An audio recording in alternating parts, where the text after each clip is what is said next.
Rising Rampage is here, and it's home to 3 cool new decks: the Marincess, the Dream Mirrors, and the Tenyi, a new worm-type theme that uses non-effect monsters as the catalyst for powerful abilities. Before we talk about those abilities, first we have to find out what exactly a non-effect monster is. Most basically, it's any monster that has no effect text at all. A good example is a normal monster. Those are very obviously non-effect monsters. However, non-effect monsters can also be things like Blink monsters or fusion monsters that have no abilities, no effect text at all. Just because a monster doesn't do anything on the field, like Cyber Dragon, doesn't mean that it's a non-effect monster. It still does have an effect. And other cards, or other types such as Tuner, do not discount a monster from being a non-effect monster. So if you have Toon Warrior, for example, well, it's a normal monster and a tuner, so that's a non-effect monster. Or Sea Monster of Theseus, which is a fusion monster and a tuner, but has no effects, making it a non-effect monster. Having non-effect monsters on the field is key to how the Tenyi deck works. So let's talk about the effects of the Tenyi next. The basic Tenyi monsters are the 5 Tenyi spirits: Adhara, Vishuddha, Nahata, Sthana, and Mapara. Each of these has 2 abilities. One of them lets you special summon it from your hand if you control no effect monsters, and the other can be activated by banishing the monster from your hand or graveyard if you control a non-effect monster, like we just talked about earlier. Adhara goes ahead and brings back a banished Tenyi to your hand. Vishuddha can bounce a card on the field back to the hand. Nahata drains the attack points of a monster your non-effect monster is battling. Sthana reverses the fortunes of a battle or a destruction by card effect. If your non-effect monster is destroyed by battle or opponent's card effect, you can use Sthana to bring it back and destroy one of your opponent's monsters instead. And Mapara provides some protection from targeting abilities. In addition to these monsters, the Tenyi also have 3 spells and traps that work if you have non-effect monsters on the field. Those are Vessel, the Dragon Cycle, Flawless Perfection of the Tenyi, and Fists of the Unrivaled Tenyi. Fists of the Unrivaled Tenyi can negate a spell trap or monster effect while you control a non-effect monster, and if your opponent destroys it while it's face down, you get to summon a non-effect monster from your extra deck, like good old Blue Eyes Ultimate Dragon.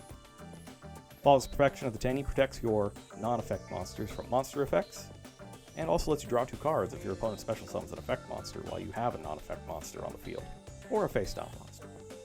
And then Vessel for the Dragon Cycle works kind of like a Dragon Shrine for Tenyi, or worms really. It sends any worm from the deck to the graveyard, and then if you have a non-effect monster, you get any Tenyi card from your deck to the hand. And then of course, since you are playing a worm-based deck, you can use classic cards like Waterfall of Dragon Souls and Mari Mari, or Mari Mari later. So where are the non-effect monsters in a Tenyi deck? Well, they reside in your extra deck. You have 2 of them. Monk of the Tenyi, who's a Link 1, whose material is just 1 non-Link Tenyi monster. And then they have the Link 3, Berserker of the Tenyi, who's any 3 monsters, rather 2+ monsters, including at least 1 Link monster. And in between the 2, she's not a non-effect monster, but Shaman of the Tenyi can revive any worm-type monster from the graveyard by discarding a card, and also lets you destroy one of your opponent's cards if one of your non-effect monsters battles. So let's talk about how to use these, and what your opening turns in a Tenyi deck might look like, depending on whether you're going first or second. Alright, so let's just say that you have just 2 Tenyi. That's all you got. Well, you can special summon one of them from your hand, and then you use that to link summon the Monk Tenyi. Then you can use your other Tenyi, special summon that. Since you control a non-effect monster, you have no effect monsters on the field. These 2 combined let you link summon Shaman of the Tenyi. And then Shaman of the Tenyi lets you discard anything. Maybe it's Mystery Shell Dragon, to revive one of your monsters, one of your worms. There you go. And you can use those together to make Berserker of the Tenyi. Now you've got your strongest non-effect monster on the field, and you can back that up with whatever spells or traps you might have. Preferably you'd want something like Flawless Perfection, Fist of the Unrivaled Tenyi, maybe something like an Ash Blossom in your hand. But things get a whole lot better if instead of just 2 Tenyi, you have any Tenyi and Vessel for the Dragon Cycle. Let's go ahead and talk about that next. Alright, this time let's say that we've got these in our starting hand. How does that change things?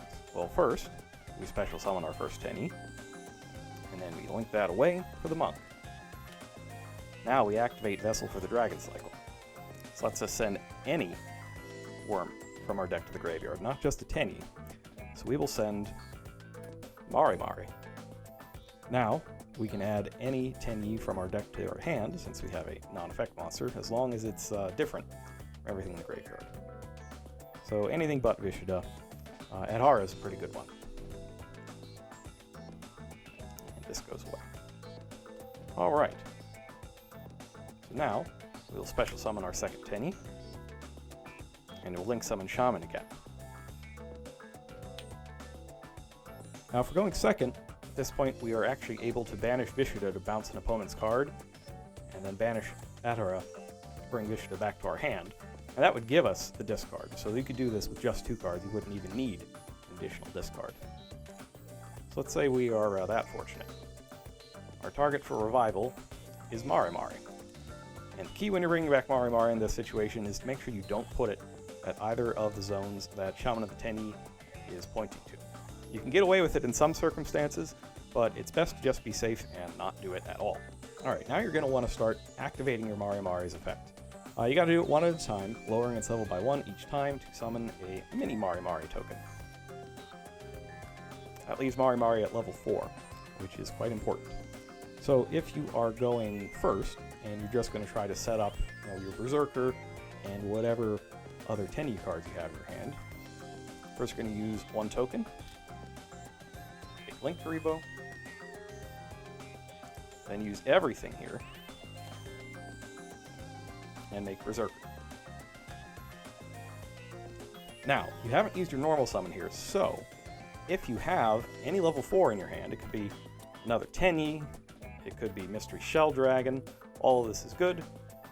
You could use your normal summon, and then you have 2 level 4s here, and a tuner.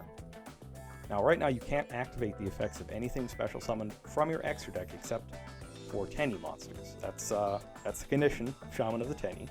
That's fine because you generally want to pull out an extra deck monster whose ability you use on your opponent's turn.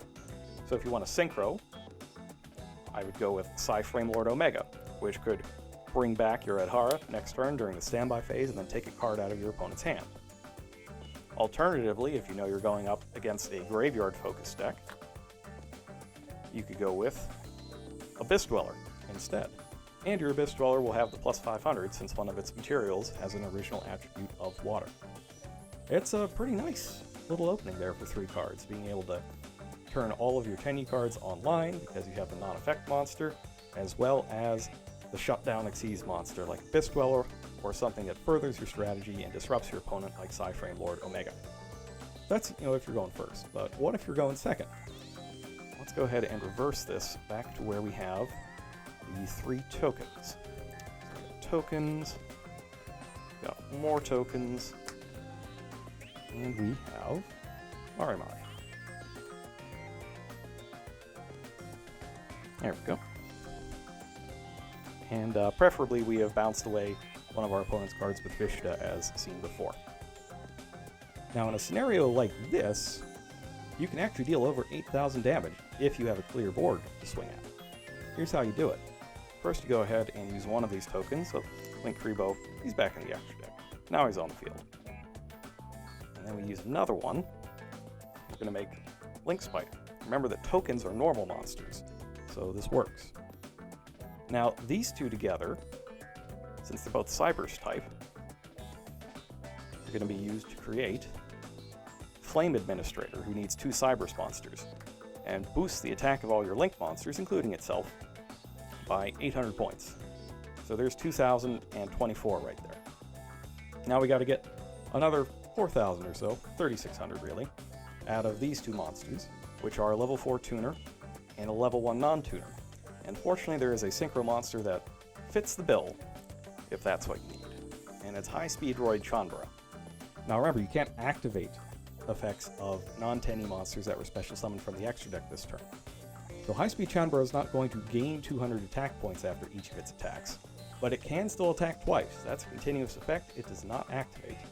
And together, the 2 attacks from Chanbara, plus the attacks from the powered-up Flame Administrator and Shaman of the Tenyi, make 8,400, and that would be game.